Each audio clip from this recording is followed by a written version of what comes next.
ठिकाणी उद्या देशभर आंदोलनही केले जात आहे। असं आहे की पहिल्यांदा तर काँग्रेस पार्टीने या गोष्टीकरता माफी मागितली पाहिजे की अमित शहा यांचा अर्धवट व्हिडिओ ट्विट करून आणि त्याच्यावर त्यांनी संसदेचा वेळही खराब केला आणि आता जनतेचा वेळ देखील खराब करताय। खरं म्हणजे संसदेमध्ये बोलत असताना ज्या प्रकारे माननीय मोदीजींनी काँग्रेस पक्षाला एक्सपोज केलं आणि कशा प्रकारे भारतरत्न डॉक्टर बाबासाहेब आंबेडकरांना आणि भारतातल्या संविधानातल्या आरक्षणाला देखील नेहरूजींचा, इंदिराजींचा आणि संपूर्ण गांधी घराण्याचा वारंवार विरोध राहिला आहे, हे पूर्ण पुराव्यासहित ज्यावेळेस जगासमोर मोदीजींनी आणलं त्यामुळे काँग्रेस पार्टी अशा प्रकारे आता नाटक करण्याचं काम करते आहे। खरं म्हणजे याच काँग्रेस पार्टीने कधीही भारतरत्न डॉक्टर बाबासाहेब आंबेडकरांना निवडून येऊ दिलं नाही, जाणीवपूर्वक त्यांना पाडलं आणि एवढंच नाही तर अगदी भारतरत्न डॉक्टर बाबासाहेब आंबेडकरांचं ज्या ठिकाणी महापरिनिर्वाण झालं त्या इंदू मिल, तिथे इंदू मिलच्या जागेवर स्मारक व्हावं याकरता इतके वर्ष आंदोलनं करावी लागली, पण सुईच्या टोका एवढी जमीन देखील काँग्रेसच्या सरकारने दिली नाही। पण मोदीजी प्रधानमंत्री झाल्यानंतर आणि मी मुख्यमंत्री झाल्यावर त्यांच्याकडे गेलो, 3 दिवसामध्ये 2000 कोटी रुपयाची जमीन ही राज्य सरकारला दिली आणि आता त्या ठिकाणी स्मारक होत आहे। लंडनमध्ये ज्या ठिकाणी बाबासाहेब शिकले त्या ठिकाणी ते घर लिलावात निघालं होतं। काँग्रेसच्या सरकारकडे अनेक संघटनांनी मागणी केली की हे घर लिलावात जाऊ देऊ नका, त्यांनी लक्ष दिलं नाही। पुन्हा आमचं सरकार आल्यानंतर ते घर आम्ही घेतलं। महू असो, दीक्षाभूमी असो, अलीपूर रोड असो, प्रत्येक ठिकाणी भारतरत्न डॉक्टर बाबासाहेब आंबेडकरांच्या स्मृती जपण्याचं काम हे मोदी सरकारने आणि भाजपने केलेलं आहे। काँग्रेसला फक्त त्यांचं नाव वापरायचं आहे आणि त्यांचं नाव वापरून राजकारण करायचं आहे, मात्र कुठलाही सन्मान हा कधीही त्यांना काँग्रेसने दिलेला नाही, भारतरत्न देखील काँग्रेसने दिलेला नाही, हे या ठिकाणी स्पष्टपणे सांगू इच्छितो। देखिए, कांग्रेस पार्टी ने पहले तो इस बात की माफी मांगनी चाहिए कि गृह मंत्री अमित शाह जी का जो पूरा बयान था उसको आधा काटकर उन्होंने उस पर राजनीति की, संसद का भी समय उसमें खराब किया। अब जनता में भी झूठी बातें लेकर वो जा रहे हैं।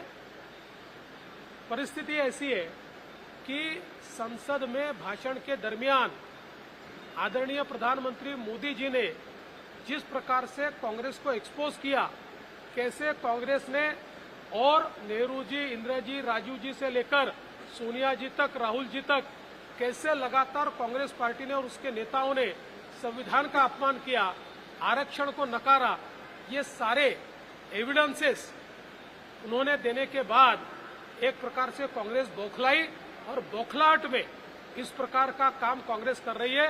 ये वही कांग्रेस है जिसने लगातार भारत रत्न डॉक्टर बाबा साहेब आंबेडकर जी का अपमान किया है, उनको संसद में चुनकर भी आने नहीं दिया और लगातार उनको नीचा दिखाया। यहां तक कि जहां उनका महापरिनिर्वाण हुआ वहां पर उनका स्मारक बने, इसके लिए 20 साल आंदोलन करना पड़ा, लेकिन 1 इंच भी जमीन कांग्रेस सरकार ने नहीं दी। लेकिन मोदी जी की सरकार आने के बाद मात्र 3 दिन में 2000 करोड़ रुपए की जगह भारत रत्न डॉक्टर बाबा साहेब आंबेडकर जी के स्मारक के लिए मोदी जी ने दी। चाहे वो महू हो, चाहे दीक्षाभूमि हो, चाहे अलीपुर रोड हो, हर जगह जो डॉक्टर बाबा साहेब आंबेडकर जी की स्मृतियां हैं उनको संजोने का काम ये भारतीय जनता पार्टी ने, नरेंद्र मोदी जी ने किया है। और लंदन में जहां पर डॉक्टर बाबा साहेब आंबेडकर पढ़े वो घर एक प्रकार से लीलाव में जा रहा था और लगातार सारे के सारे आंबेडकर जी के अनुयायी ये कह रहे थे कि इसको सरकार ने खरीद लेना चाहिए, लेकिन कांग्रेस सरकार ने उसको सिरे से नकार दिया।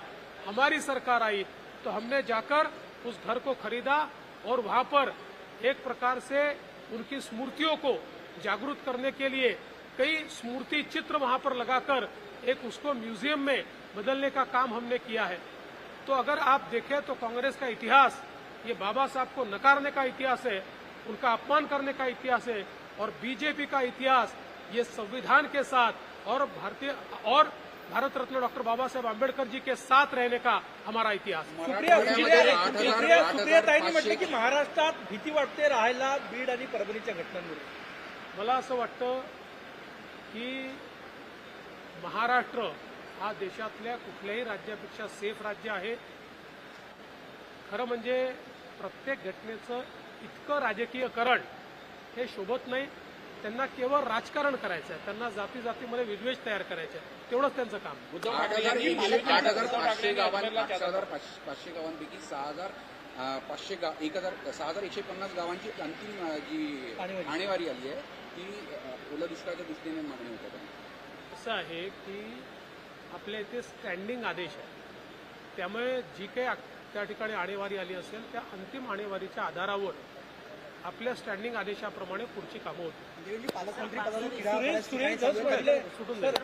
वाल्मिक कराडला अटक करा, गुन्हा दाखल करा आणि बीडचं पालकमंत्रीपद तुम्ही घ्यावं, सुरेश दसांनी।